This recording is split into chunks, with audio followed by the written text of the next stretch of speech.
ఇక్కడ రాయబడ్డ మాట గమనించండి. అరణ్య ప్రదేశములోను భీకర ధ్వని గల ఆడైన ఎడారిలోను వాణిని కనుగొని ఆవరించి పరామర్శించి కనుపాపన వలె కాపాడేది. మన దేవుడు ఎవరంటే మనల్ని ఆవరించే దేవుడు. ఇక్కడ చాలా ఉన్నాయి. కనుగొన్నాడు, ఆవరించాడు, పరామర్శించాడు, తన కనుపాపన వలె కాపాడు. ఇక్కడ చాలా పాయింట్స్ ఉన్నాయి, కానీ నేను ఒకటే చెప్తాను. దాంట్లో మన దేవుడు మనల్ని ఆవరించే దేవుడు అని చెప్తాను. ఆ వాక్యాన్ని మాత్రమే నేను చెప్తాను. దీనిలో కూడా 7 పాయింట్స్ రాస్తాను. 1 కాదు, 2 కాదు. టైం ఉంటే అన్నీ చెప్పగలుగుతాను, టైం లేకపోతే కొన్ని చెప్పి నేను ముగించేస్తాను. చూడండి, మన దేవుడు మనల్ని ఆవరించే దేవుడు అని చెప్పుకుంటూ వచ్చాడు. మన దేవుడు మనల్ని ఎలా ఆవరిస్తాడు ఆ మాటలు కూడా చదవండి. కొన్ని విషయాలు మీకు బాగా అర్థమయ్యేదానికి కొన్ని విషయాలు ఎత్తి చూపించి తర్వాత పాయింట్స్లోకి వెళ్దాం. కీర్తనల గ్రంథం 32వ అధ్యాయం 7వ వాక్యం.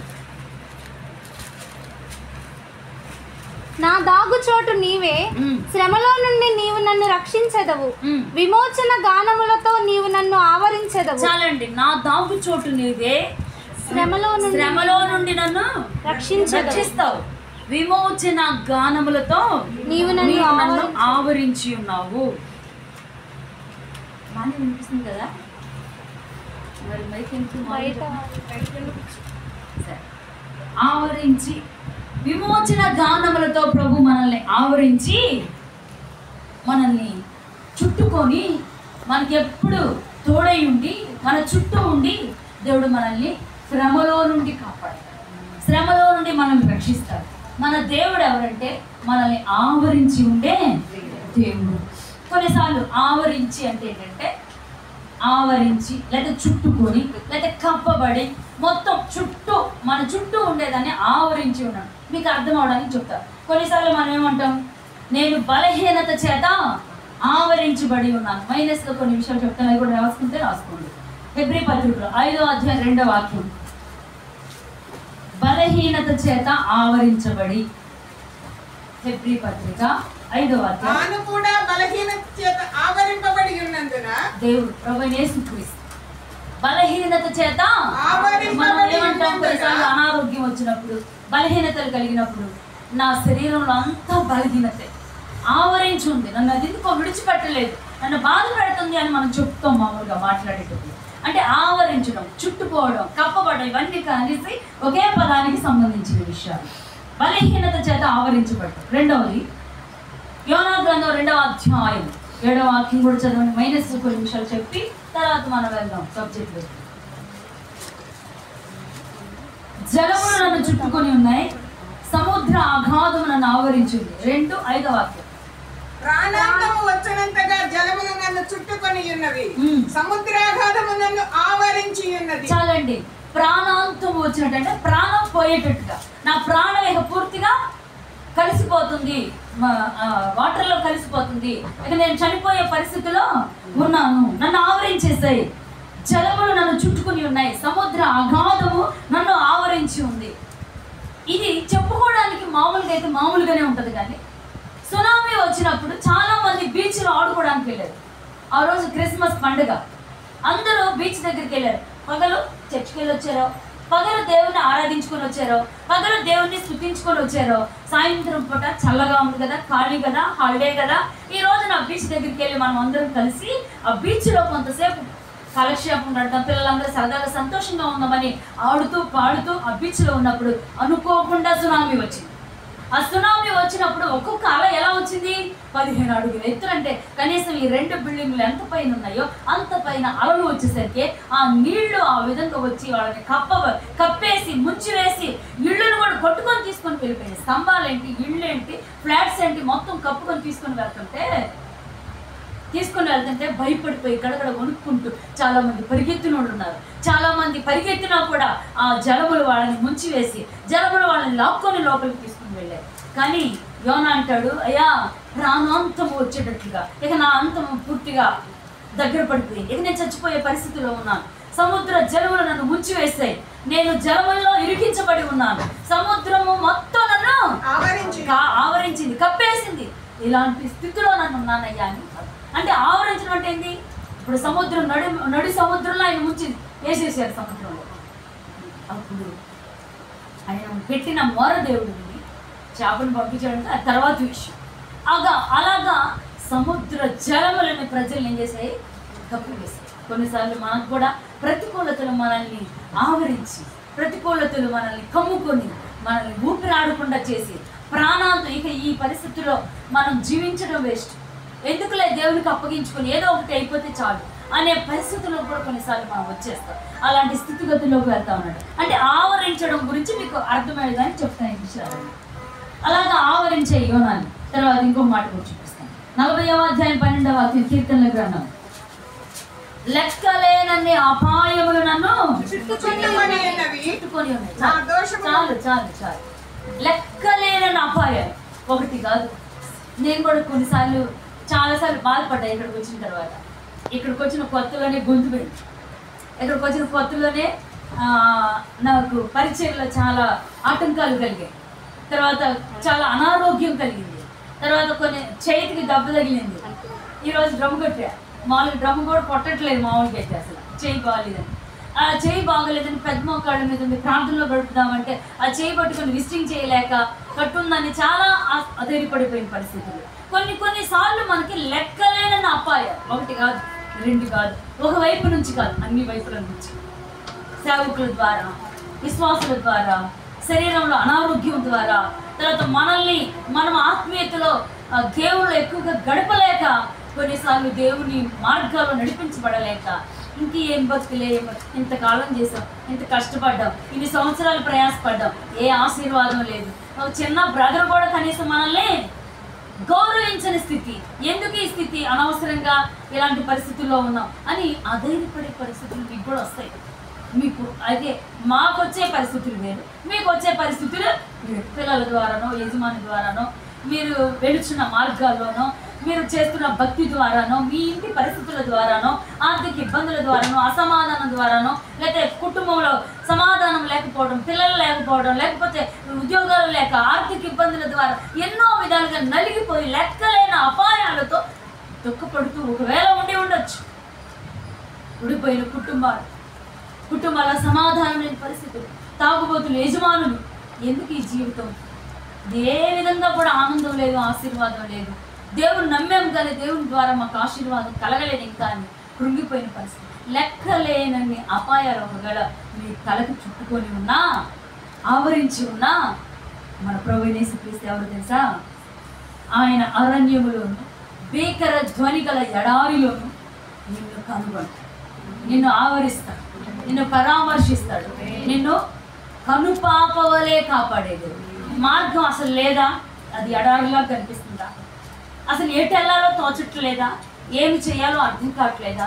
ప్రభు చెప్తున్నాడు, అది అరణ్యమైనా, భీకర ధ్వని గల ఎడారి అయినా, అక్కడ నిన్నెవరు పరామర్శించి కనీసం ఒక గుప్పిడు మంచినీళ్ళు ఇచ్చేవాళ్ళు కూడా లేరా? ఆ స్థితిలో ఉన్నా కూడా ఆయన నిన్ను కనుగొని, నీ స్థితిని ఎరిగి, నీ పరిస్థితిని చూచి, నీ దగ్గరకు వచ్చి, నిన్ను చుట్టుకొని, నిన్ను ఆవరించి, నిన్ను కప్పి కనుపాపుని వలె కాపాడే దేవుడు మన ప్రభువు యేసు. కాబట్టి ఏ విషయాన్ని బట్టి కూడా అధైర్యపడద్దు. ఏవి నిన్ను ముంచివేయాలనుకున్నాయో, ఏవి నిన్ను బలహీనతలు ఆవరించాయా, ప్రాణాంతకం వల్ల జలములు, సముద్రం నిన్ను కప్పిందా, నేను కప్పి ముంచేయాలనుకుంటున్నాయా, ఒకవేళ బలహీనతలు చేత ఆవరించబడిన లెక్కలైన అపాయాలు, ఆపదలు, సమస్యలు, ఇరుకులు, కన్నీళ్ళు వచ్చాయా, ఇవన్నిట్లోంచి కూడా గుర్తించేది. ఇంకో మాట అంటాడు, అదే దావీదు కీర్తనలో, మరణ బంధములు 116:13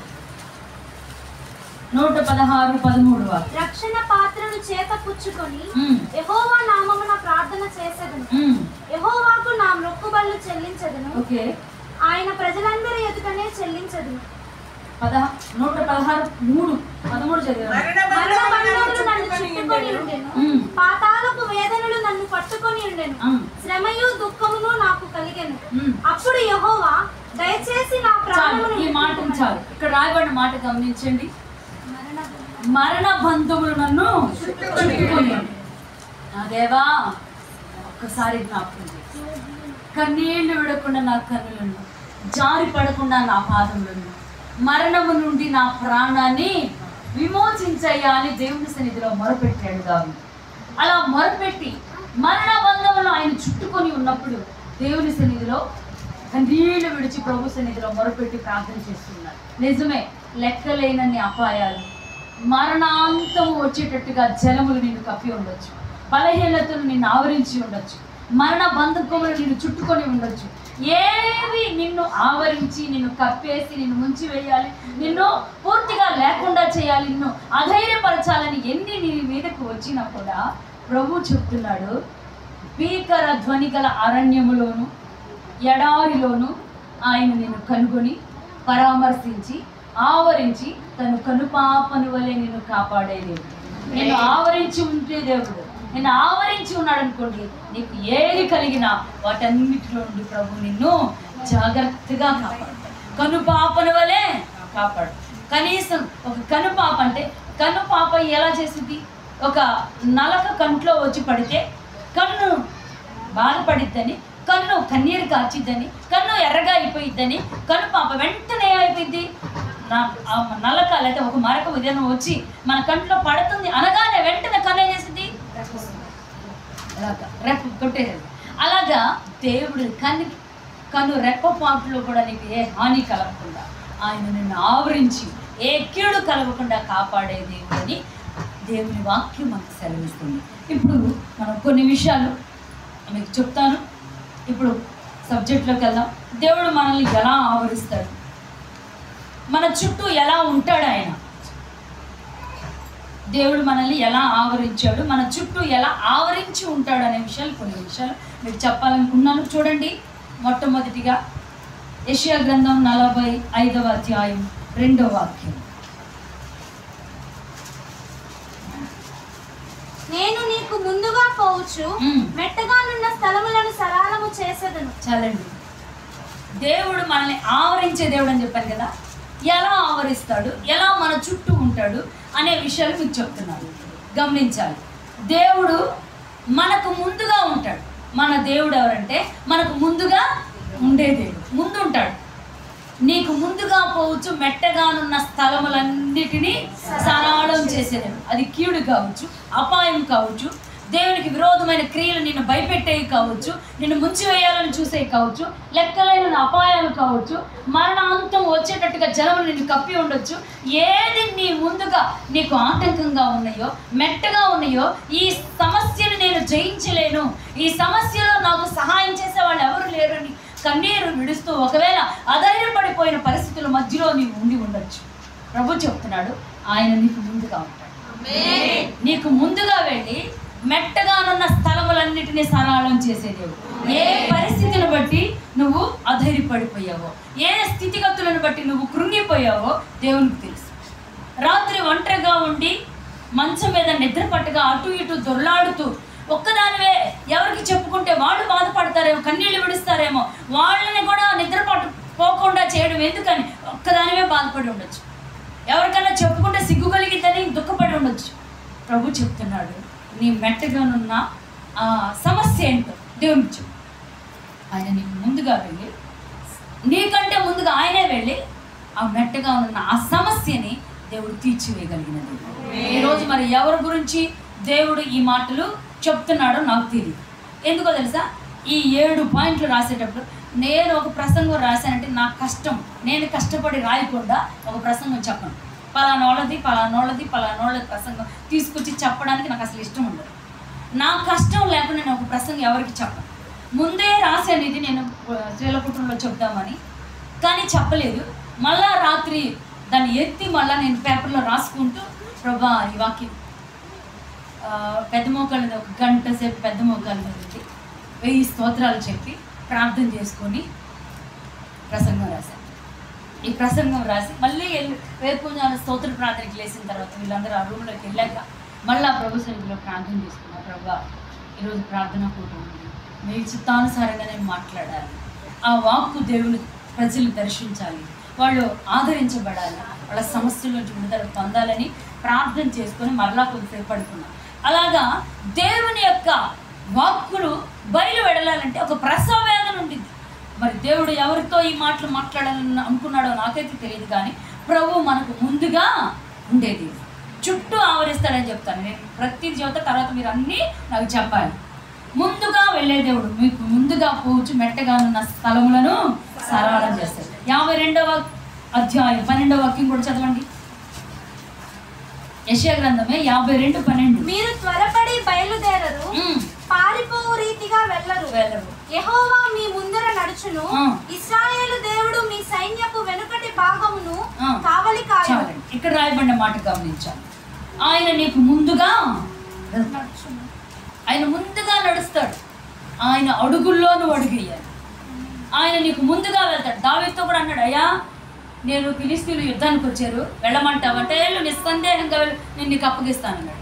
మళ్ళీ రెండోసారి అడిగాడు, అయ్యా మళ్ళీ వాళ్ళు ఇక్కడ వచ్చారయ్యా అనగానే, నువ్వు ఇప్పుడు అట్టెళ్ళబాక, నువ్వు కంబలి చెట్లకు ఎదురుగా వెళ్ళు, నువ్వు తిరిగిపోయేలాగెళ్ళు, నా కాళ్ళు చప్పుడు వినబడతాయి, అప్పుడు నేను అక్కడ ముందుగా వెళ్తున్నట్టుగా నీకు చప్పుడు వినబడితే అప్పుడు వెళ్ళు, అప్పుడు నేను నీకు జయమిస్తాను అని. అంటే దేవుడు మనకు ముందుగా వెళ్తాడు. ఆయన అడుగు జాడల్లో, ఆయన అడుగులో మనం అడుగు వేసుకుంటూ వెళ్తే నిశ్చయంగా దేవుడు ఏ కీడు కలగకుండా, ఏ అపజయము కలగకుండా, మెట్టకునున్న ప్రతి పరిస్థితిని, సమస్యని ఆయనే ముందెళ్ళి, ఇప్పుడు ఒక మార్గంలో ఒక అడ్డం వేశారనుకుందాం, ఇటు వెళ్ళడానికి నో వే అని ఒక బోర్డు పెట్టారనుకుందాం, అక్కడ ఒక ప్రాకారం కట్టారనుకుందాం, దేవుడు ముందుగా వెళ్ళాడు అనుకోండి, అది తీస్తారా లేదా? తీస్తారా లేదా? ఒక విఐపియే వచ్చాడు, లేకపోతే ఒక సీఎంఏ వచ్చాడు, ఆయన కోసం కట్టిన, అప్పటి వరకు ప్రజలు ఎవరిని రానియకుండా అక్కడ ఉన్నదాన్ని ఆయన రాగానే ఏం చేస్తారు? తీసేస్తారా లేదా? వేరే క్రీస్తు వెళ్తా ఉంటే ఆటంకాలన్నీ తొలగిపోతాయి. ఆయన ముందు వెళ్తుంటే ఆయన వెనకాల నువ్వు వెళ్ళాలి. ఆ విధంగా దేవుడు నీకు ముందుగా. ఇంకోటి చెప్పనా, నీ సైన్యపు వెనుక భాగం కూడా ఉంటాడు. వెనుక గురించి కూడా చెప్తా, వెనుక గురించి కూడా చెప్తాను, ముందు గురించి కదా మనం చెప్పుకుంటున్నాం, వెనక గురించి కూడా చెప్తా. ఆయన సైన్యపు వెనక భాగాన్ని, ఎందుకంటే ఆ విషయాలు కూడా మీకు తర్వాత చెప్తాను, రాబోయే సబ్జెక్టులో చెప్తాను, ఎందుకు ఆయన వెనకుంటున్నాడు అనే విషయం కూడా చెప్తాను. అయితే ముందుగా మనకి వెళ్ళి ఆయన మార్గాలన్నిటినీ సరళం చేయడం కోసం ఆయన మనకి ముందుగా పోతున్నాడు. ఆయన మన ముందు నడిస్తే మనకు జయమే.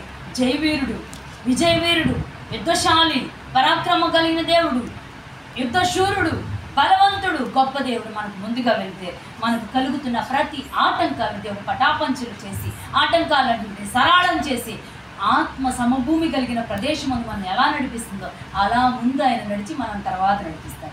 అక్కడ ముళ్ళున్నా, రాళ్ళున్నా, ఒకళ్ళ ఆటంకాలున్నా, పాములున్నా, తేళ్లున్నా, కీడులున్నా, అపజయాలున్నా ముందు ఆయన వెళ్తున్నాడు కదా, అవన్నీ కూడా తొలగించబడి ఆయన ముందు నడిచి ఆయన వేసిన అడుగుల్లో మనం అడిగేసాయి మనకి హాని కలగకుండా ఉండేటట్టుగా ఆయన ముందుగా నడుస్తున్నాడు. అందుకనే ఇంకో మాట కూడా చెప్తా. ఎలియాజర్, అబ్రహాం అన్నాడు, ఇస్సాక్కి పెండ్లి కుమార్తెను తీసుకొని రావాలి, అయితే ఈ దేశపు కుమార్తెల ఎవరిని కూడా ఇస్సాకుకి వివాహం చేయకూడదు. మా బంధువుల దగ్గరికి వెళ్ళి, మా ప్రాంతానికి వెళ్ళి, అక్కడికి వెళ్ళి అక్కడున్న వాళ్ళ కుమార్తెలో ఒక అమ్మాయిని నువ్వు తీసుకొని వచ్చి ఇస్సాకు వివాహం చేయాలంటే, అయ్యా ఆ అమ్మాయి వచ్చిద్దంటావా? ఆ అమ్మాయి వచ్చిద్దంటావా? వస్తే నీకు ఈ నిబంధన విషయంలో ఇబ్బంది లేదు, రాకపోయినా కూడా నువ్వు దాంట్లో నుంచి పక్కకు తప్పుకుంటావే తప్ప నా కుమారుని మాత్రం అక్కడికి తీసుకొని వెళ్ళకూడదు. వాడు ముందు అమ్మాయిని రూపం, అందం, తర్వాత వాళ్ళ బాగోగులు అన్నీ చూసి అమ్మాయిని నచ్చకూడదు. ఎట్లా నచ్చాలి? ఆ అమ్మాయి ఇతని దగ్గరికి రావాలి, ఆ అమ్మాయి దేవుడు ఏర్పాటు చేసిన వ్యక్తి అయి ఉండాలి.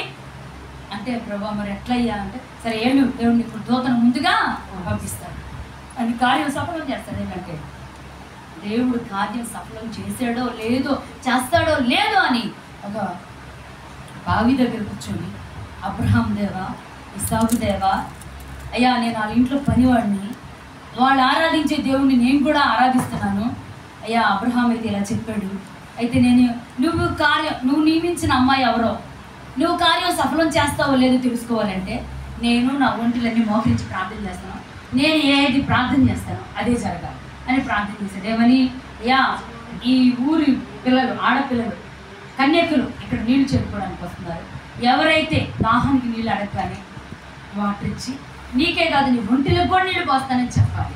ఆ చిన్నది ఇస్సాకుకు నువ్వు నియమించిన భార్య, నువ్వు నియమించిన పెళ్లి కుమార్తె అని ప్రార్థన చేసి కళ్ళు తెరిచాడు. ముగించి కళ్ళు తెరిచిన వెంటనే రెక్క చక్కనిది, సౌందర్యవతి, ఏ పురుషుడు కూడలేదు, కన్యక, దేవుని మార్గం నడిపించేది, తర్వాత చురుకైన వ్యక్తి, పని విషయంలో సోమరితనంగా ఉండే వ్యక్తి కాదు, మంచి వ్యక్తిని దేవుడు ఇస్తున్నాడు. ఆ అమ్మాయిని వాటర్ అడగగానే, మంచినీళ్ళు అడగగానే నువ్వు తాగు అని ఆయన పోసి కడవ ఇక్కడ ఎత్తుకుంటారు కదా, చేతి మీద దించుకొని ఆయన దోశలోకి వాటర్ పోసి తర్వాత ఆ నీళ్ళని గాడిలో ఉంచి ఇంకా నీ ఒంటిలో కూడా నేను చేతి పోస్తాను, నీ దగ్గర ఏమీ లేదు కదా, చూడుకోలేము కదా, నేను చేతి పోస్తానని. సరే నువ్వు కూడా నా సహాయం చేయవచ్చు కదా అనలేదు. నేనే పోస్తాను, నీ ఒంటి లేదు, ఒక్కొక్క ఒంట 6 డ్రమ్ములు నీళ్ళు తగ్గదు. ఒకసారి నీ వాటర్ ఆమె తోడి పోసి ఎంత చురుకుగా పనిచేసే వ్యక్తి. ఆ విధంగా దేవుని కార్యమేంటో ఆయన చూశాడు. దేవుడు ముందుగా వెళ్ళి ఆయన నియమించిన ఆ అమ్మాయి ఎవరో దేవుడు చూపించి కార్యం సఫలం చేశాడు. కాబట్టి దేవుడు నీకు ముందుగా దూతను పంపిస్తాడు. దేవుడు నీకు ముందుగా ఆయనే వెళ్తాడు. వెళ్ళి మెట్టగా ఉన్న స్థలములన్నిటినీ సరళం చేసే దేవుడు. దూతను కాదు, నీకు ముందుగా ఆయన వెళ్తాడు, ఆయన దూతను కూడా పంపిస్తాడు. కాబట్టి ఈ మాటలు విన్న మీ జీవితాల్లో ఆయన మనల్ని ఎలా ఆవరిస్తాడంటే ఆయన మనకు ముందుగా ఉండి మనకు ముందు కలుగుతున్న సమస్యలు ఏమున్నాయో వాటన్నిటిని సరళం చేసి ఆయన ముందు నడిచి ఆయన మార్గాలు ఆయన అడుగుజాడలో మనం నడిపించేవాడేటట్టుగా చేస్తాడు. కొన్నిసార్లు మైనస్కి చూద్దామంటే ఒక మాట ఉంది, ఏమని, నాశనానికి ముందు గర్వం నడిచింది. మీరు చదవద్దులేండి, తెలుసుగా ఆ మాట. అంటే నాశనానికి ముందు గర్వం నడిచింది అంటే గర్వము అనేది మనకు ముందు ఉండదు, వినయం అనేది మన ముందు ఉండాలి. ఎప్పుడైనా మనం అలా నడిపించబడ్డామనుకోండి, దేవుడు నిశ్చయంగా మీ యొక్క ఆటంకంగా ఉన్న మెట్టగా ఉన్న సమస్యలన్నీ ప్రభు మన ముందు ఏసై ఉండాలి, కానీ మన ముందు దేవుని దూత నడవాలి, కానీ మన ముందు గర్వం అనేది ఉండకూడదు. ఈ మాటలు విన్న మీ జీవితాల్లో ప్రభు మీకు ముందుగా నడుచునుగాక, ముందుగా ఆవరించి ఉండునుగా. రెండో మాట చెప్తా, ఆయన మన వెనుక ఆవరించి ఉండే దేవుడు. యెషయా గ్రంథం 30:21 వాక్యం. మన దేవుడు మన వెనుక నుండి మీరు కుడి తట్టైనను ఎడమ తట్టైనను తిరిగినను ఇదే త్రోవ దీనిలో నడువడి అని వెనుక నుండి ఒక శబ్దము నీ చెవులకు వినబడును. చాలండి, ఇక్కడ రాయబడిన మాట స్వరం వినబడుతుంది. నువ్వు ఇప్పుడు హైదరాబాదే వెళ్తుంది ఈ అమ్మాయి, ఎక్కడికి వెళ్ళాలో, ఎవరితో ఉండాలో, ఎవరితో మాట్లాడాలో, ఎలా వెళ్ళాలో, ఎలా ఉండాలో తెలియకపోవచ్చు. నేను కూడా ఒకవేళ ఇక్కడి నుంచి ట్రాన్స్ఫర్ అయ్యి ఇంకో దగ్గరికి వెళ్ళామనుకోండి, మీరు కూడా జాబ్ పర్పస్ మీద ఈ ప్రాంతం నుంచి ఇంకో దగ్గరికి వెళ్ళారనుకోండి, అక్కడికి వెళ్ళినప్పుడు మనం ఎక్కడికి వెళ్ళాలో, ఎలా ఉండాలో, ఎవరితో ఎలా మాట్లాడాలో, ఏం చేయాలో మనకు కొన్నిసార్లు తెలియదు. కానీ దేవుడు మన వెనక నుండి ఏం చేస్తాడు, ఇదే త్రోవ దీనిలోనే నడు, అటు కుడికి కానీ ఎడమకు కానీ తొలగకూడదు అని దేవుని యొక్క స్వరం నీ వెనక నుండి చెవుల్లో వినిపిస్తుంది. పలానా వ్యక్తి వచ్చి మాట్లాడుతున్నావా, అది కరెక్ట్ అయినోడు కాదు, జాగ్రత్త అని దేవుని యొక్క స్వరం మనకే తెలియజేస్తూ ఉంటాం. అంటే ఆ స్వరం దేవుడు మన వెనుకుండి మనకు కనబడ్డాయినా మన వెనుకుండి ఆ స్వరం మన హృదయంలో, మన చెవుల్లో గింగురం అనేటట్టుగా దేవుడు మనకి ఆలోచించి నడిపించేది. మన వెనక ఉండే దేవుడు ఆయన స్వరాన్ని నుంచి ఇదే త్రోవ దీనిలోనే నడు, కుడికి కానీ ఎడమకు కానీ తొలవాక ఇలా నడుచుకుంటూ వెళ్ళు, మంచి మార్గంలో నడుస్తావని వెనక ఆవరించి దేవుడు మనతో మాట్లాడేది. అదే 52:12 ఏమనుంది, ఇశ్రాయేలు దేవుడు మీ సైన్యపు వెనుకటి భాగమును కావలి కాయును. వెనకటి భాగం కొన్నిసార్లు మనం ముందుకే వెళ్తాం, కానీ మన వెనక ఏమొస్తుందో, మన వెనక ఏ గోతులు తవ్వుతున్నారో, మన వెనక మనల్ని ఏం చేస్తున్నారు అనేది మనం కొన్నిసార్లు గుర్తుపట్టలేదు. అది ఫ్రెండ్స్ కావచ్చు, మనతో ఉన్నవాళ్ళు కావచ్చు, ఇంట్లో ఉన్నవాళ్ళు కావచ్చు, మన చుట్టుపక్కల ఉన్నవాళ్ళు కావచ్చు, మనలోనే ఒకళ్ళు మనల్ని పట్టించేవాళ్ళు కూడా ఉండొచ్చు. అవునా కాదా? అలాంటి మార్గాల్లో నడిపించబడుతున్నప్పుడు మనకు కొన్ని పరిస్థితులు తెలియకపోవచ్చు. అయితే దేవుడు మన వెనక కూడా ఉండి మన సైన్యపు వెనకటి భాగంలో కావలి కాసేది. సైన్యపు వెనుకటి భాగంలో కావలి కాయడానికి కారణం ఏంటంటే ఇశ్రాయేలు ప్రజలు ఐగుప్తు నుండి ఎర్ర సముద్రం దాటి నడిపించబడుతూ వస్తున్నప్పుడు వెనక సైన్యం ఎర్ర సముద్రం దాకా వచ్చేసారు. వీళ్ళని వెనక తరుముకుంటూ ఫరో సైన్యం వచ్చింది. అప్పుడు ముందుగా ఉన్న అగ్నిస్తంభం వెనక్కి నిలబడింది. వాళ్ళకి చీకటి కలిగింది, వీళ్ళకి వెలుగు కలిగింది. ఆ స్తంభాన్ని దాటి వాళ్ళ యువతలకి ఒక రోజంతా రాలేదు. అలా దేవుడు సైన్యపు వెనకటి భాగమున నీకు కావలి కాస్తాడు. ఇంకో మాట కూడా చెప్తా దాంట్లోనే, ఎందుకంటే వెనక నుండి కొన్ని శత్రు శక్తులు మనల్ని అటాక్ చేస్తూ ఉంటాయి. మనం ముందు వెళ్తున్నాం, వెనకాల సింహం వచ్చిందో, వెనకాల ఒక ఎలుగుబంటి వచ్చిందో, వెనకాల ఒకవేళ మనల్ని ఏదైనా హాని చేసే ఏమన్నా దేవునికి విరోధం క్రూర జంతువులు వస్తున్నాయి, మనకు తెలియదు. మనం ముందుగా వెళ్ళిపోతున్నాం. మన దేవుడు ముందుగా నడుస్తున్నాడని ముందే వెళ్తున్నాం. మరి వెనక సంగతి, కానీ మన దేవుడు వెనక కూడా ఉండేది. ఆ మాట కూడా మీకు చూపిస్తాం. చూడండి, ద్వితీయోపదేశకాండం 25వ అధ్యాయం 18వ వాక్యం. ద్వితీయోపదేశకాండం 25వ అధ్యాయం 18వ వాక్యం. నీవు ప్రయాసపడి అలసియున్నప్పుడు నీ వారిలో నీ వెనుకనున్న బలహీనులందరినీ హతము చేసెను. చాలండి, ఈ మాట గమనించండి. ఇశ్రాయేలు ప్రజలు ఐగుప్తు నుండి అరణ్యంలో నడుచుకుంటూ సెయిరు మన్యమైన ఏసావు ప్రాంతంలో నుంచి ఇంకా కొంతమంది ప్రాంతాల్లో నుంచి నడుచుకుంటూ వస్తుంటే కొంతమందితో వీళ్ళు చెప్పారు, అయ్యా మేము మీ బావుల్లో నీళ్లు తాగుము, మేము మీ ఆహారాన్ని డబ్బులు ఇచ్చి కొనుక్కుంటాము, రాజమార్గంలో పడి వెళ్తాం, అంతేగాని మిమ్మల్ని మేమేమి నాశనం చేయము, ఏమి చేయమంటే కొంతమంది సరే అలాగండి అని చెప్పారు. కొంతమంది దారి ఇవ్వలేదు. అయితే వీళ్ళు అలసిపోయారండి. ప్రయాణంలో అలసిపోయి వెనుకబడిపోతే అమాలేకులనే జాతి వాళ్ళు ఏం చేశారు తెలుసా? ఎవరైతే వెనుకబడిపోయారో, ఎవరైతే ఆత్మీయతలో అలసిపోయారో, ఎవరైతే సమస్యలను బట్టి, ఇరుకులను బట్టి, కన్యలను బట్టి, కలవరాలను బట్టి, దుఃఖములను బట్టి దేవుళ్ళు అలసిపోయి వెనకబడిపోయి ఉన్నారో, ఆ వెనకబడిపోయిన స్థితిని ఎరిగి ఆ వెనుకున్న వాళ్ళని కొంతమందిని పట్టుకొని వాళ్ళతో యుద్ధం చేసి వాళ్ళని జయించారు. అందుకని దేవుడు అంటాడు, అమాలేకీయులు నా ప్రజలు బలహీనంగా ఉన్నప్పుడు, నా ప్రజలు శత్రువు అలసిపోయి ఉన్నప్పుడు వాళ్ళ మీద జయం పొందారు, వాళ్ళని అటాక్ చేశారు కనుక వెనుక నుండి వాళ్ళకి నాకు తరతరములు యుద్ధం అని చెప్పారు. అమాలేకీయుల పేరు ఆకాశం క్రింద ఉండకుండా తుడిచిపెట్టాలని దేవుడు నిర్ణయించాడు. అంతే, అర్థమైందా? అందుకనే చేయాలనుకుంటే సౌలు అమాలేకీయులు తుడిచిపెట్టడం యుద్ధం తెచ్చుకున్నాడు. ఆ రాజునేమో ప్రాణంతో తెచ్చాడు. అందుకని దేవుడు నీ రాజ్యం నిలవదని చెప్పాడు. కాబట్టి అమాలేకీయులు అనేవాడు సాతాను మిమ్మల్ని వెనుక నుంచి అటాక్ చేస్తాడు. అందుకని ప్రభు ముందే కాదు వెనక కూడా ఉండేది, వెనక కూడా ఆవరించి స్వరంతో చెప్తూ ఉంటాడు, ఇది ప్రమాదం, జాగ్రత్త, ఇదే త్రోవ, దీనిలోనే నడు, కుడికి కానీ ఎడమకు కానీ తొలవబాక, ఒకవేళ నీ ఫ్రెండ్స్ ఆలోచనలు చెప్తావు అట్లా వెళ్ళబాక, దేవుని ఆలోచనతో నడిపించబడని నీ వెనక నుండి ఒక స్వరం నీకు, నీ సైన్యపు వెనుకటి భాగంలో దేవుడు నేను నడిపిస్తాను. ఫ్రెండ్స్తో వెళ్తున్నారండి, నలుగురు వెళ్తున్నారు, వెనకాల ఉన్న అమ్మాయిని పట్టుకున్నారు ఎవరన్నా, ఎవరికి తెలిసింది అది? అవునా కాదా? అందుకని నీ దేవుడు నిన్ను బట్టి నీ సైన్యపు వెనుకటి భాగం అంటే నీ వెనకాల ఆయన ఉండి నిన్ను కాపాడు. నీకేం చెప్పాను చెప్పాలి? మన దేవుడు మనల్ని ఆవరించే దేవుడు. ఎలా ఆవరిస్తాడంటే ముందు ఉంటాడు, ముందు ఆవరించుంటాడు, వెనక ఆవరించుంటాడు. మూడోది, మన దేవుడు మన కుడి ప్రక్కన ఉండేది. మన దేవుడు మన కుడి పక్కన ఉండే దేవుడు. సూర్యుడికి ఎదురుగా నిలబడితే కుడివైపు ఎటువైపు ఉండేది చెప్పండి మీరు? దక్షిణ వైపున. అందుకని ప్రభు చెప్పాడు, నేను నీ దక్షిణ హస్తంతో నిన్ను ఆదుకుంటాను. అంటే దక్షిణ వైపు మన ప్రభు యేసుక్రీస్తున్నాడు, కుడి ప్రక్కన యేసయ్యా అన్నాడు. ఆయన మన కుడి పక్కన ఉండి, అంటే మన కుడి చేతి వైపున ఉండి ముందున్నాడు, వెనుకున్నాడు. ఇప్పుడు ఎక్కడ ఉంటాడు? కుడి వైపున ఉంటాడు.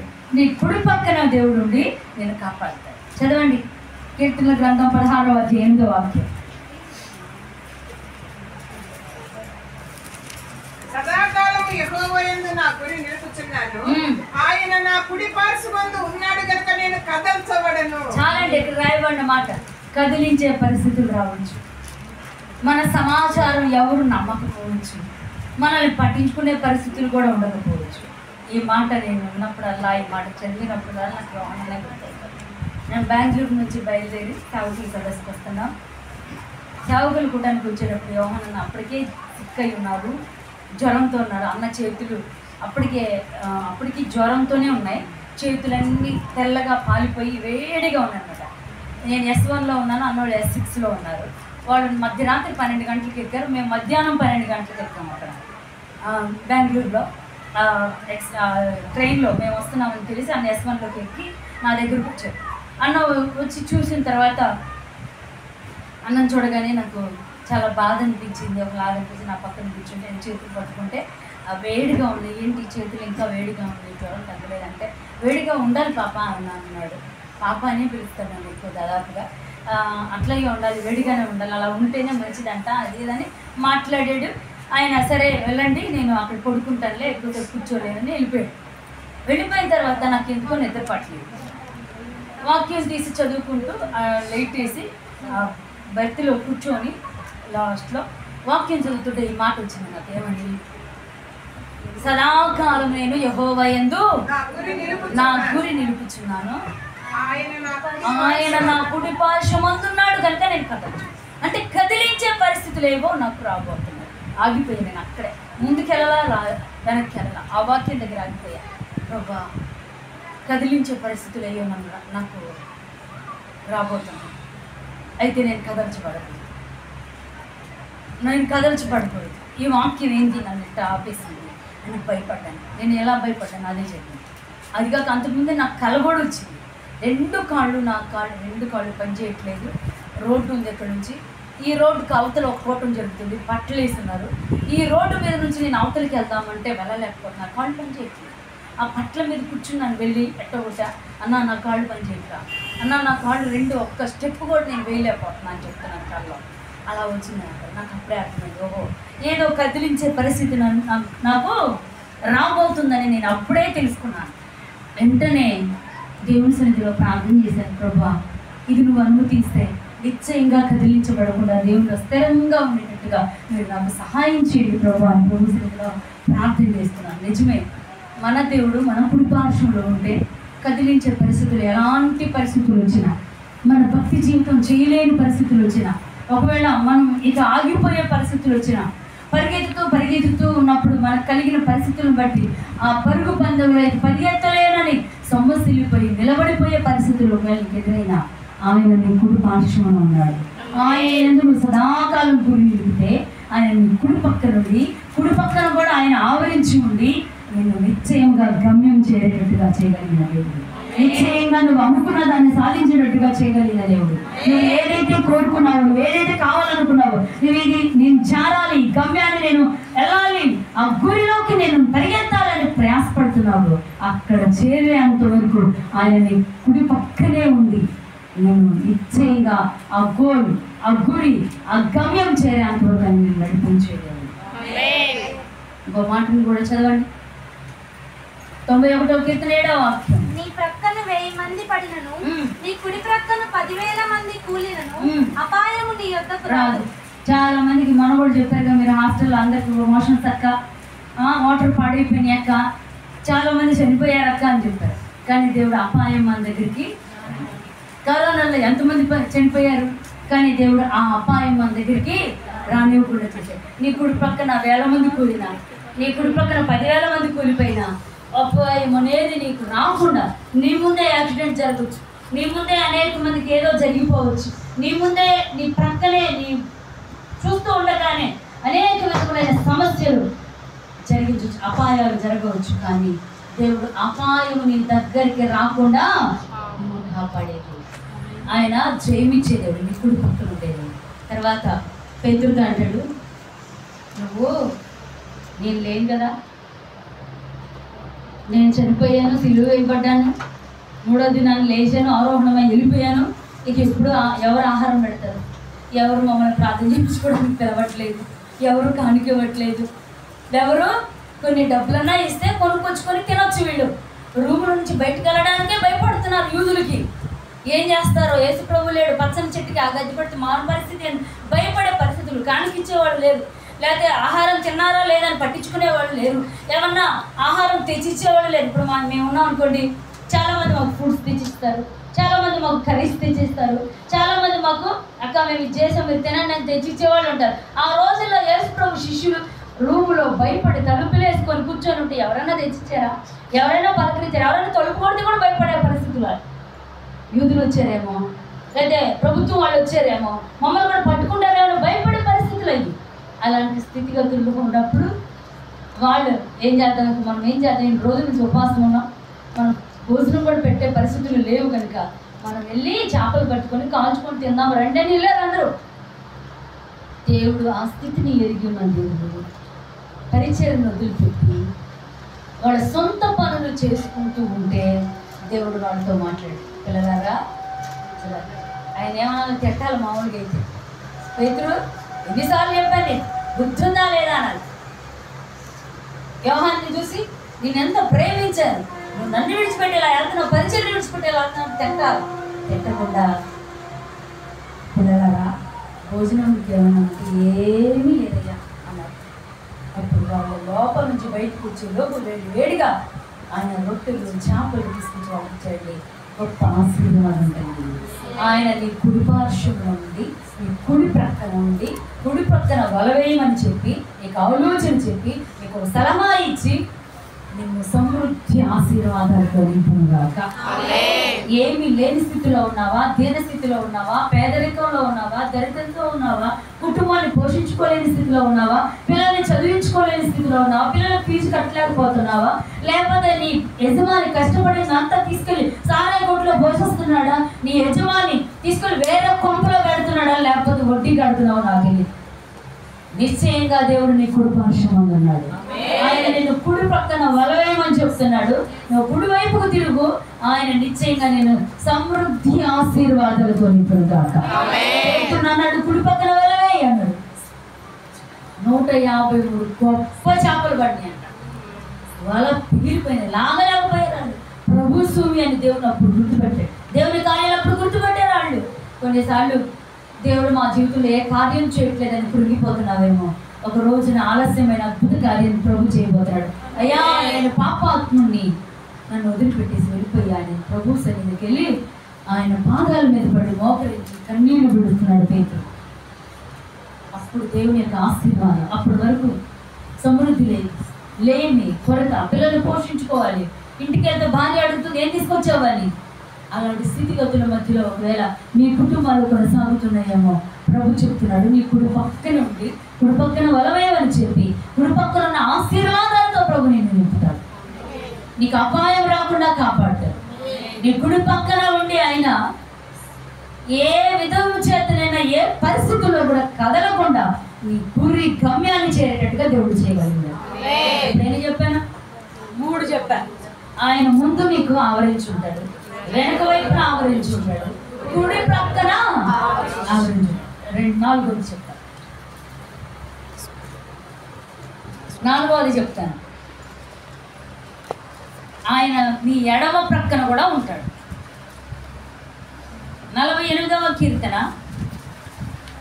2వ వాక్యం.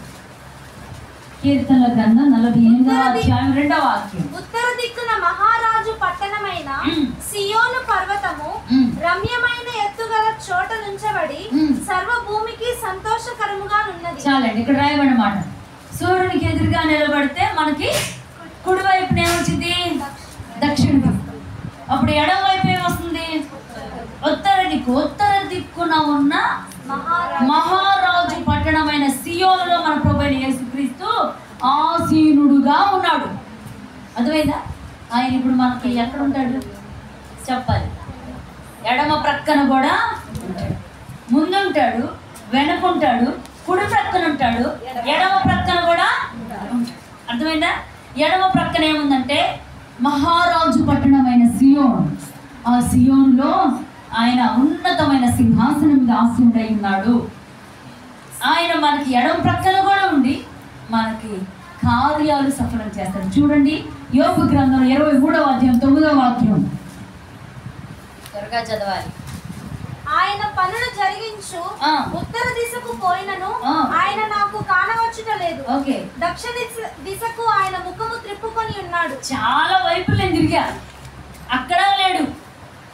ఆయన ఎంత దూరం వెళ్ళి పడమటి వెళ్ళాను, దక్షిణ దిక్కుకి వెళ్ళాను, ఉత్తర దిక్కుకి వెళ్ళాను, తూర్పు తట్టుకి వెళ్ళాను, ఎక్కడా కనబడు. ఆయన పనులు జరిగించు ఉత్తర దిశకు ఆయన ఎక్కడ పనులు జరిగిస్తాడు? ఉత్తర దిశ అంటే మన ఎడం పక్కన. ఆయన ఎడం పక్క నుండి ఆయన పనులు జరిగించే ఉత్తర దిక్కు మహారాజు పట్టణమైన సియోనులో ఉండి ఆయన పనులు జరిగిస్తాడు. ముఖాన్ని ఎక్కడ తిప్పుకున్నాడు? ఉత్తర దిక్కు. ఇప్పుడు నేను ఓకే కరెక్ట్గా ఉన్నా. నేను ఇప్పుడు ఉత్తర దిక్కును కూర్చున్నాను. నా ముఖం ఎటుంది? ఇప్పుడు నేను అనుకున్నాను సూర్యుడు ఇటున్నాడు, నా కుడి పక్క ఇటు ఉంటుంది, నా ఎడం పక్క ఇటుంది. ఎడం వైపు నేను కూర్చున్నప్పుడు మొహం ఎటుంది? నేను ఉత్తర దిక్కులో కూర్చున్నా. నా మొహం ఎటుంది? దక్షిణ వైపుకు త్రిప్పుకొని. ఆయన కనబడలేదంట పాపం యోగు గారికి. ఆయన పనులు జరిగించి ఉత్తర దిక్కులో ఉండి మొహమేమో దక్షిణ వైపు తిప్పుకొని పిల్లలతో మాట్లాడుతున్నారు. కుడి పక్కన వాళ్ళవే, నేను ఈ కుడి పక్కన ఉన్నాను చూడు అన్నట్టుగా ఆయన వాళ్ళతో మాట్లాడుతున్నారు. అంటే ఉత్తర దిక్కు అంటే ఆయన మహారోజు పట్టణమైన సియోనులో సింహాసనాసీనుడిగా కూర్చుని ఉండి ఆయన పనులు జరిగిస్తూ ఉన్నాడు.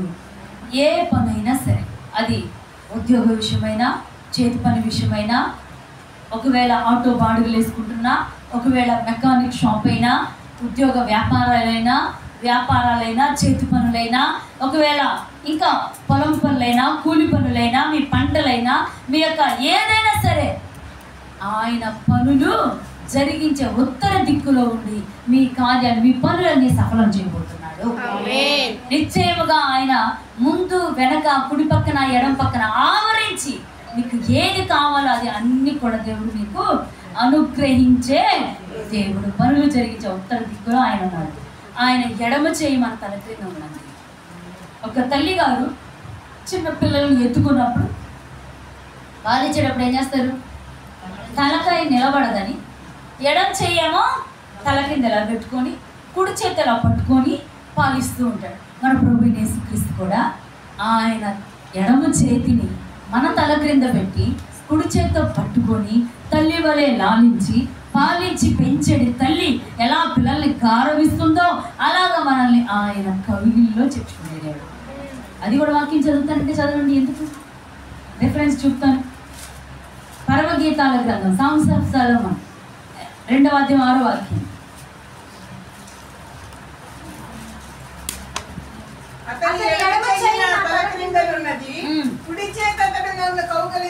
చాలండి. ఆయన ఎడమ చేయి తలకిని పెట్టి కుడి చేతితో పట్టుకొని మనల్ని కౌగిలించుకునేది. కొన్నిసార్లు మనల్ని ఎవ్వరూ చేరది, కొన్నిసార్లు మనల్ని ఎవరూ పట్టించుకోరు. మనం కన్నీళ్ళు విడుస్తున్నా, ప్రవాహం వలె ధారలాగా మన కన్నీళ్ళు కారుతూ ఉన్నా కూడా పోనీలే వాళ్ళ హృదయ కాఠిన్యాన్ని బట్టి, వాళ్ళ గర్వాన్ని బట్టి, లేకపోతే వాళ్ళు చేసిన అవిధేయతను బట్టి, లేకపోతే వాళ్ళు చేసిన పాపాన్ని బట్టి, లేకపోతే వాళ్ళు ఇలా ప్రవర్తించారు అందుకే ఇలాగ అనుభవిస్తున్నారు అని అనుకునే వాళ్ళే తప్ప మనల్ని చేర తీసుకొని కౌగిలించుకొని మన కన్నీళ్ళు పిలిచి మన దగ్గర తీసుకునేవాళ్ళు మనకు ఎవరూ ఉండకపోవచ్చు. మన ప్రభువైన యేసుక్రీస్తు అది అరణ్యమైనా, భీకర ధ్వని గల ఎడారైనా, ఏ దిక్కు లేని పరిస్థితులైనా, దిక్కు తోచని స్థితిలో ఉన్నా ఆయన నిన్ను కనుగొని పరామర్శించి ఆవరించి నిన్ను కనుపాపల వలె కాపాడే దేవుడు. ఆయన నీ ఎడమ చేయిని నీ తల క్రింద పెట్టి కుడి చేత్తో పట్టుకొని కౌగిలించే దేవుడు. కాబట్టి ఆయన మన ఎడమ ప్రక్కన కూడా ఉంది. ఆయన ఎడమ చేతిలో ధనఘనతలు ఉన్నాయి. అది కూడా చదవండి. ప్రొవర్బ్స్ అంటే సామెతల గ్రంథం 3:16. సామెతల గ్రంథం 3:16. దాని కుడి చేతిలో దీర్ఘాయువును, కుడి చేతిలోనేమో దీర్ఘాయువు ఉంది. దాని ఎడమ చేతిలో ధనఘనతలను ఉన్నవి. ఎడమ చేతిలో ఏమున్నాయి? ధనము ఘనత ఉంది. ఆయన ఎడమ చేయి మన తల కింద పెట్టి ఘనతలతో నిన్ను ఆశీర్వదించాడు. ఎడమ చేతితో నీ తలని నిమిరాడు అనుకుందాం, లేకపోతే నీ తల కింద చేయి పెట్టాడు అనుకుందాం. ఆయన ఎడమ చేతిలో ఉన్న ధనము ఘనతలు నీకు వచ్చేస్తే చేస్తున్నాము. దేవుడు నిశ్చయంగా అలాగ చేయును కాక, నిశ్చయంగా మిమ్మల్ని ఆశీర్వదించును కాక. ఇప్పటి వరకు ఏది తలపెట్టినా దాంట్లో ఆశీర్వాదం కలగలేదా? ఎక్క మీద దేవుడు నిన్ను ధనంతోనూ ఘనతతో నింపబోతున్నాడు. నిశ్చయంగా నీ చెయ్యి ఒట్టి చేతులతో ఉండదు, ఎవరు వచ్చినా ఇచ్చే స్థితిలోనే దేవుడు నిన్ను పెడతాడు.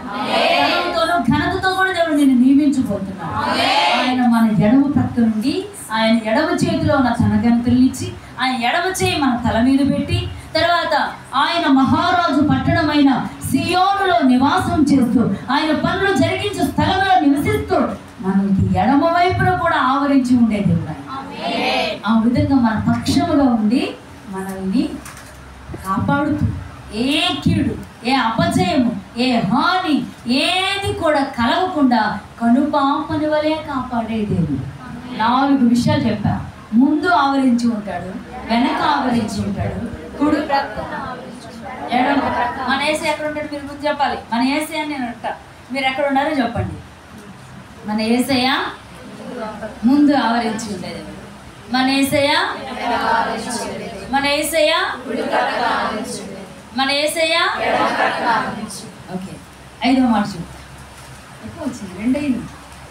5వ మాట త్వరగా చెప్పేస్తాను. ద్వితీయోపదేశకాండం 33:27 వాక్యం చూడండి. శాశ్వతమైన దేవుడు నీకు నివాస స్థలము, నిత్యముగా నుండి బాహువులు నీ క్రిందనుండును. ఆయన నీ ఎదుటి నుండి శత్రువును వెళ్ళగొట్టి నశింపజేయుమనెను. చాలండి. ఇక్కడ రాయబడిన మాట గమనిస్తే మన దేవుడు మన క్రింద ఉండేది. అర్థమైందా మీకు? అర్థమైందా? మళ్ళీ ఒకసారి ఆ వాక్యాన్ని చదవండి. శాశ్వతమైన దేవుడు నీకు నివాస స్థలము, ఓకే. నిత్యముగా నుండి బాహువులు నీ క్రింద నుండును. నిత్యముగా ఉండే బాహువులు నీ క్రింద ఉంటాయి. అంటే ఏంటి? ఆయన చెయ్యి మన కింద ఉండిద్ది, ఆయన చేతిలో మనం ఎత్తుకొని ఉంటాడు. అర్థమైందా మీకు? నిత్యముగా నుండి బాహువులు అంటే యేసయ్య చేతులు మన క్రింద ఉంటాయి. మీరు చిన్నప్పుడు మీ పిల్లల్ని ఏం చేస్తారు? అరచేతులు ఎక్కించుకొని లేపడం, వాళ్ళ పిల్లల భుజాల మీద చేతులు వేసి మీ 2 అరచేతులు వాళ్ళు 2 కాళ్ళు పెట్టి లేపుతారా లేదా? మన దేవుడు మన కింద ఉండి ఆయన చేతుల్లో మనల్ని ఎత్తుకునేది. మన క్రింద ఉండే దేవుడు ఆయన, మన కింద కూడా ఆవరించి ఉండే దేవుడు. కాబట్టి యెషూరు, యాకోబు దేవుని నివాస స్థలంగా చేసుకున్నారు. అందుకని ఆయన బాహువులు క్రింద ఉంటాయి అని దేవుడు వాక్యం తెలుస్తాను. 33:12 వాక్యం కూడా చదవండి. అదే ద్వితీయోపదేశకాండం 30. బెన్యామీనును గూర్చి ఇట్లా నేను, బెన్యామీను యెహోవాకు ప్రియుడు, ఆయన యొద్ద అతడు సురక్షితముగా నివసించును. దినమెల్లా ఆయన అతనికి ఆశ్రయంగా ఉండును. ఆయన భుజముల మధ్య అతడు నివసించును. భుజముల మీద మధ్య అంటే ఏంటి? నేను చెప్పాను ఇందాకే.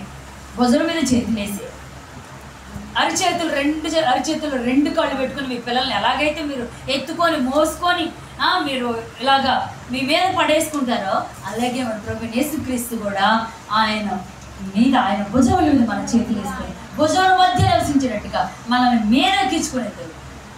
అర్థమైందా? ఆయన మన కింద ఉండి మనల్ని ఏం చేస్తాడు? మీద ఎక్కించుకునేది. మన క్రింద ఉండే దేవుడు ఆయన. కాబట్టి బెన్యామీను ఎక్కడ ఉన్నాడు ఇప్పుడు? యేసయ్య యొక్క భుజముల మధ్య సురక్షితంగా ఉన్నాడు.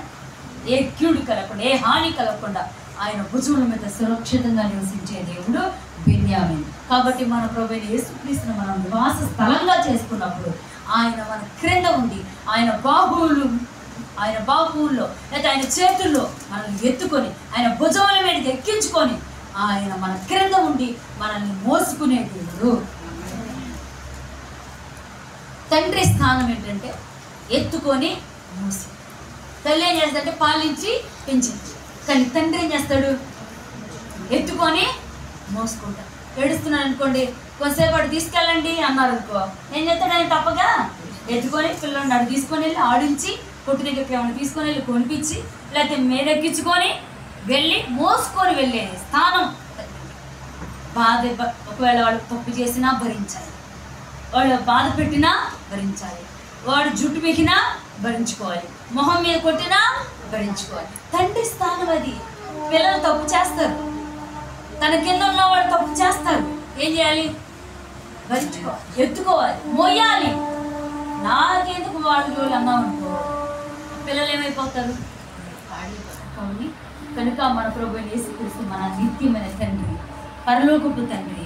ఆయన మన ప్రాణప్రియుడు. ఆయన మన క్రింద ఉండి మనల్ని ఎత్తుకొని మోసి మన భారాలను భరించి మనల్ని నడిపించే దేవుడు కనుక ఆయన మన క్రింద ఉండేది. తండ్రి స్థానం ఏముందంటే ఎత్తుకొని మోసే దేవుడు, మోయగలిగిన వాడు తండ్రి స్థానం అదే. అందుకే అంటాడు ఇశ్రాయేలు ప్రజలతో 32:11, అదే ద్వితీయోపదేశకాండం 32:11 ఏమంటాడంటే, పక్షిరాజు తన రెక్కల మీద తన పిల్లల్ని మోసినట్టుగా నేను మిమ్మల్ని మోసాను అంటాడు.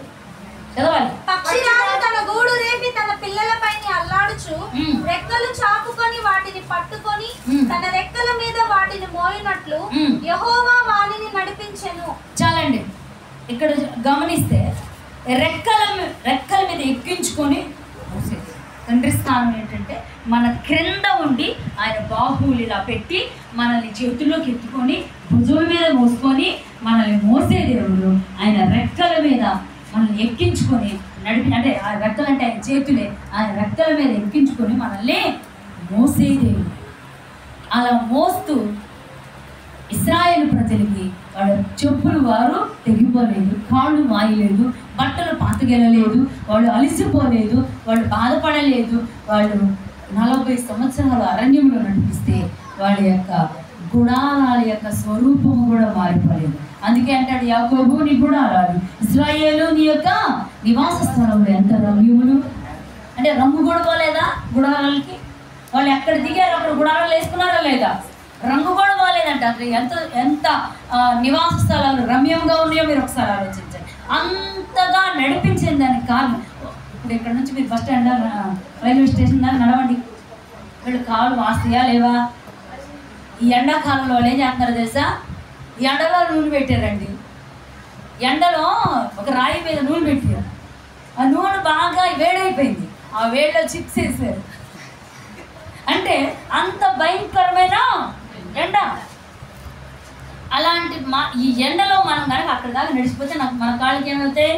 బొబ్బలు వచ్చేస్తాయి, మన కాళ్ళు వాసిపోతాయి, కాళ్ళు నొప్పులు వచ్చేస్తాయి. కానీ వీళ్ళకి నొప్పులు రాలేదు, బట్టలు పాతకెళ్ళలేదు, చెప్పులు తెగిపోలేదు, కాళ్ళు వాపు రాలేదు. కారణం ఏంటంటే రెక్కల మీద చేతులు ఆయన బాహువుల్లో ఎత్తుకొని నడిపించాడు కనుక మనకి ఏ హాని క్రింద ఉండేది. ఇప్పుడు చెప్పండి మళ్ళీ, యేసయ్య ముందు ఆవరించే దేవుడు, కుడి వైపున ఆవరించే దేవుడు, దక్షిణ వైపు, ఉత్తరం వైపు, ఎడం వైపున ఆవరించే, మన క్రింద ఉండే దేవుడు. ఇప్పుడు చూద్దాం, మన పైన కూడా ఉండే దేవుడు. మన పైన ఉండే దేవుడు. మన పైన అంటే ఎలాగంటే చెప్తా వినండి. ఇప్పుడు మనం ఇక్కడ ఉన్నాం, ఆయన కాళ్ళు కింద ఉన్నాయి, మనం మామూలుగా నిల్చున్నాం, ఆయన మామూలుగానే నిలబడ్డాడు. మన పైన ఉండడం అంటే ఏంటంటే ఆయన చేతులు మన పైన పెట్టాడు, ఆయన బాబు. అందుకే అంటాడు భూమి నా సింహాసనం, ఆకాశం నా సింహాసనం, భూమి నా పాదపీఠం. ఈ మీరు కట్టించిన ఈ హస్తకృతములైన ఆలయాలు నన్ను పట్టజాలవు. ఆయన ఉన్నతుడైన దేవుడు కనుక మీరు ఏది నిర్మించిన నుంచి అక్కడ ఉండే దేవుడు కాదు. భూమే నా పాదపీఠం, ఆకాశం నా సింహాసనం. అలాంటి పెద్ద ఆకారం కలిగిన దేవుని యొక్క హస్తం, ఒక హస్తం ఇలా చాపితే చాలండి మనకి నేడగా ఉండిద్దంటే.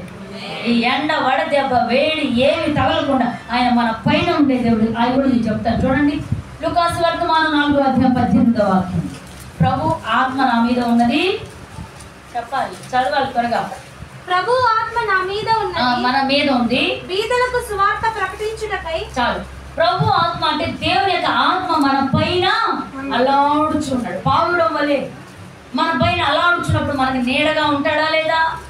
తానే తన గుడారమును మన పైన కప్పే దేవుడు, మన పైన ఉండే దేవుడు. క్రింద ఉంటాడు, మన పైన కూడా ఉంటాడు. అందుకంటే పరిశుద్ధాత్ముడు వచ్చినప్పుడు ఆయన మీలోకి వస్తాడు, మీతో ఉంటాడు, మీ పైన కూడా సంచరించాడు. ఆయన ఆత్మ నాపై ఉంది కనుక నేను ఇలాగా స్వార్థ పరిచయం చేస్తున్నాను, పేదలకు స్వార్థమానం ప్రకటిస్తున్నాను. ఆయన ఆత్మ నా మీద ఉంది, మన పైన కూడా దేవుడు ఉండేది. నిచ్చెన గురించి మీకు బాగా తెలుసు. ఏమని? ఆకాశం నుండి భూమిపైకి నిచ్చెన వేయబడింది. యాకోబు దర్శనం చూస్తున్నాడు. ఆ నిచ్చెన పైనుండి దేవుని యొక్క దూతలు ఎక్కుతూ దిగుతూ ఉన్నారు. ఆ నిచ్చెన పైగా దేవుని యొక్క సింహాసనం. ఆయన అక్కడ ఉన్నాడు. దేవుని యొక్క దూతలు నిచ్చెన పైగా ఎక్కుతూ దిగుతూ ఉన్నాడు. ఆ నిచ్చెన పైన ఎవరున్నారు? మన ప్రభువు యేసుక్రీస్తు. ఆయన మన పైన కూడా ఆవరించింది. మన పాదాలు క్రింద పెట్టకుండా మన పాదాలని ఆయన బాహువుల్లో ఎత్తుపట్టుకునే, రెక్కల్లో ఎత్తుపట్టుకునే దేవుడు, భుజముల మీద ఉంచుకునే దేవుడు. తర్వాత ఆయన పైనుండి మనకి ఎండ దెబ్బ, వడదెబ్బ, కన్నీళ్లు, కలవరాలు రాకుండా, ఏ హాని కలగకుండా ఆయన రెక్కల నీడలో దాచే దేవుడు. అందుకే అంటాడు బోయజు రూతుతో, సహోదరి నువ్వు ఇశ్రాయేలీయుల దేవుడైన యెహోవా రెక్కల నీడలో సురక్షితముగా ఉండునట్లుగా వచ్చు. నీకు దేవుని యొక్క రెక్కల నీడలో సురక్షితం ఉంది. దేవుడు నిన్ను నీ క్రింద ఉండి నీ భారాలని భరించి, నీ బాధ్యతలని భరించి, నిన్ను మోసుకొని ఎత్తుకొని నడిపించేది. నీ పై నుండి నీకు వడదెబ్బ, ఎండదెబ్బ, ఎండవేడివి ఏ హాని కలగకుండా ఆయన సురక్షితాన్ని కలుగు చేసేటట్టుగా ఆయన రెక్కల క్రింద నిన్ను భద్రపరిచేది. పైన ఉంటాడు, ఆయన క్రింద ఉంటాడు. అందుకని రూతుతో చెప్పిన మాటని మీకు చూపించాను. ఆయన నీకు సంపూర్ణమైన దేవుని దగ్గరికి ఇంకా రాలేకపోతున్నావా? దేవుని నీతిని నెరవేర్చలేకపోతున్నావా? ఇంకా బాప్తిస్మ అనుభవాల్లోకి రాలేకపోతున్నావా? ఇంకా పరిశుద్ధాత్మ అనే అనుభవాల్లోకి రాలేకపోతున్నావా? వేరుబాటు జీవితాన్ని చేయలేకపోతున్నావా? మూర్ఖులైన ఈ తరము వారికి వేరే రక్షణ పొందలేని స్థితిలో ఉన్నావా? దేవుని మార్గంలోకి రా, దేవుని రెక్కల క్రిందకి రా. నువ్వు సురక్షితంగా ఉంటావు. ఒకప్పుడు నీ జీవితం ఎలా ఉన్నావు సరే, ఒకప్పుడు నువ్వు అబద్ధికురాలివే, ఒకప్పుడు నువ్వు వ్యభిచారివే, ఒకప్పుడు నువ్వు ఎందుకు పనికిరాని దానివే, గ్రామంలోని నేను అసహించుకునే స్థితిలో ఉన్నావేమో. అయితే దేవుని రెక్కల క్రిందకి నీవు వస్తే దేవుడు నీకు సురక్షితాన్ని కలుగుతాడు. తర్వాత రూతు రాహాబులో నుంచి బోయాజు వచ్చాడు, బోయాజు రూతుని చేస్తున్నాడు. రూతులో నుంచి ఓబేదు వచ్చాడు, ఓబేదులో నుంచి యెషయా వచ్చాడు, యెషయాలో నుంచి దావీదు వచ్చాడు, దావీదు నుంచి ఎవరు వచ్చారు? మన ప్రభువు యేసు క్రీస్తు. వంశావళి ఆ విధంగా ఆశీర్వదించబడినాడు. కాబట్టి నువ్వు దేవుని రెక్కల కింద వస్తే నువ్వు సురక్షితంగా ఉంటావు. నీ పిల్లల పిల్లల పిల్లల తరాలు దేవుల్లో ఉంటారు, ఆశీర్వదించబడతారు, సురక్షితంగా ఉంటారు. కాబట్టి ఆయన నీకు పైగా ఉండే దేవుడు, నీకు క్రింద కూడా ఉండే దేవుడు. ఆయన బలిష్టమైన చేతి క్రింద దీన మనస్కులై ఉంటే నేను దేవుడు హెచ్చించబోతున్నాను. ఆయన రెక్కల క్రింద కొన్నిసార్లు అణిగి మనం ఉండాలి. కొన్నిసార్లు ఇది చెయ్యొద్దు అంటారు, అది చెయ్యి అంటారు. తల్లిదండ్రులు అమ్మ ఇది చేయబాకంటే మనకు బాధేసింది. ఏంటి మీరు ఇలా చేస్తున్నారు? మేము ఇప్పుడు కేజీనా? మేము కాలేజీ, కేజీ కాదు, యూకేజీ కాదు, ఎల్కేజీ కాదు, మేము ఎప్పుడైంది కాలేజీ. మేము చేసేవి తప్ప మీరు పొద్దుగుక్కులు మమ్మల్ని ఎలా అంటారేంటి? మమ్మల్ని అలా చేయొద్దు, ఇలా చేయొద్దు, అలా నడవద్దు, అలా ఉండదు, ఇలా ఉండదు, ఇలా చేయొద్దు, అలా ఉండదు. మేమేమన్నా చిన్నపిల్లలమా? మీరైతే నయ్యమే. మమ్మల్ని అయితే మా అమ్మ డ్రెస్ కూడా వేసుకొని ఇలాగా. అప్పట్లో డ్రెస్సులు కొత్తగా వచ్చినాయి. ఆడపిల్లలు వేసుకునే డ్రెస్సులు మగ పిల్లలు వేసుకోకూడదు, మగ పిల్లలు వేసుకునే డ్రెస్సులు ఆడపిల్లలు ఇవన్నీ ఫారిన్లో ఉన్న కలిసినా మనం వేసుకోకూడదని అమ్మ కాలేజీకి వెళ్తే అందరు నవ్వుతారే, అలా వేసుకోకూడదని ఎంత బతులు ఆడుకునేదన్నో. నేనైతే అలాగ పెంచారు. నెయిల్ పాలిష్ వేయాల, పూలు పెట్టలా, బొట్టు పెట్టుకోవాలా, పుట్టినప్పటి నుంచి కాటుకు కూడా పెట్టలా. కనీసం గోరెంటాకి ఎవరన్నా రుబ్బుతుంటే వెళ్దాం అనుకుంటే మా అన్ని నన్ను కుట్టాడు. రుబ్బితే అట్ట ఇట్లా అనేవాళ్ళం కదా. అప్పుడు చెయ్యి ఎర్రగా పండింది కదా, అలాగన్నా రుబ్బితే కొంచెం దాన్ని ఇలాగంటే పక్కకు వచ్చే దాన్ని ఇలా అంటే చెయ్యి పండిద్ది కదా. అందుకని అట్టన్నా వెళ్తే అలా చేయొచ్చని వెళ్తే మా అన్ని నన్ను కుట్టాడు. అలాంటి స్థితిలో పెంచారు. ఒక పక్కింటికి వెళ్ళి టీవీలు అప్పట్లో ఎవరింట్లోనే ఉండేవి, చాలా తక్కువగా ఉండేవి. వాళ్ళ ఇంటికి వెళ్ళి టీవీ చూడడానికి అందరూ వెళ్తుంటే మమ్మల్ని ఆడపిల్లలు కదా ఇంట్లో నుంచి కనీసం బయటకు కూడా పంపించేవాడు కాదు. అంటే మన సిటీలో పెంచారంటే అనుకోవచ్చు, గ్రామాల్లో కూడా మమ్మల్ని అలాగే పెంచారు. అలాంటి స్థితిలో పెంచారు. అంటే కొన్నిసార్లు మనల్ని ప్రతి చిన్నదానికి కూడా క్రమపరుస్తూ ఉంటారు. అటు చూడబాక, ఇటు చూడబాక, వాళ్ళతో మాట్లాడబాక, వీళ్ళతో మాట్లాడబాక, వాళ్ళతో ఇట్లుండవు, వీళ్ళతో ఎన్ని చదువుతుంటే కోపం కూడా మనకి ఏం చేద్దాం? మరి తప్పదు, మనం కాపాడబడాలని వాళ్ళ యొక్క ప్రయాస. కాబట్టి ఆయన నీ పైన ఉంటాడు, ఆ యొక్క క్రింద ఉంటాడు. ఆయన కనుదృష్టికి ఏది మరుగైంది కాదు. సీసీ కెమెరాలన్నా కూడా పనిచేయము, కానీ ఆయన కళ్ళు ఇంకా మెగా పిక్సెల్స్ ఇంకా చాలా ఉన్నతమైన ఆయన కనుదృష్టికి మరుగైంది ఏదీ లేదు. ఆ రూమ్లో పెట్టుకోవచ్చు, రూమ్లో కూడా పెట్టుకోగా మనం కెమెరాలు అంతరంగాన్ని, హృదయాన్ని, ఆలోచనల్ని, తలంపుల్ని, అసలు ఊహ మనలోకి ఇంకా రాకముందే ఆయనకి ఈ ఊహ వచ్చింది, వీళ్ళ ఉద్యోగంలో వీళ్ళు అయిపోతారని ఆయన ముందే తెలుసు. అంత ఉన్నతమైన దేవుడు. కాబట్టి మన చుట్టూ ఆవరించి కాపాడాలని కోరుకుంటున్న దేవుడు, మనల్ని ఆవరించి ఉండే దేవుడు. కాబట్టి ఆయన బలిష్టమైన చేతి కింద దీన మనస్కులై అణిగి దేవుని మార్గంలో నడిపించబడుతున్నప్పుడు, క్రమపరుస్తున్నప్పుడు, బుద్ధి చెప్తున్నప్పుడు మనం వాళ్ళ మాట విని అలా నడిపించబడితే నిశ్చయంగా దేవుడు దేశం యొక్క ఉన్నత స్థలాల మీద నేను నిలుపునుగాక, హెచ్చించునుగాక, ఉన్నత స్థలంలో నేను నిలుపునుగాక, నిలుపునుగాక, నిలుపునుగాక, ఆశీర్వదించబడునుగాక. పంట పొలాలు, నీ పాడి పశువులు, నీవు దుక్కుటెందులో గర్భఫలం, నీ పిండి విసుకుతోటి ప్రతిదీ ఆశీర్వదించి హెచ్చింపబడునుగాక. 7వ మాట చెప్పి ముగించేస్తారు. 1 కొరింథీ పత్రిక 3వ అధ్యాయం 16వ వాక్యం.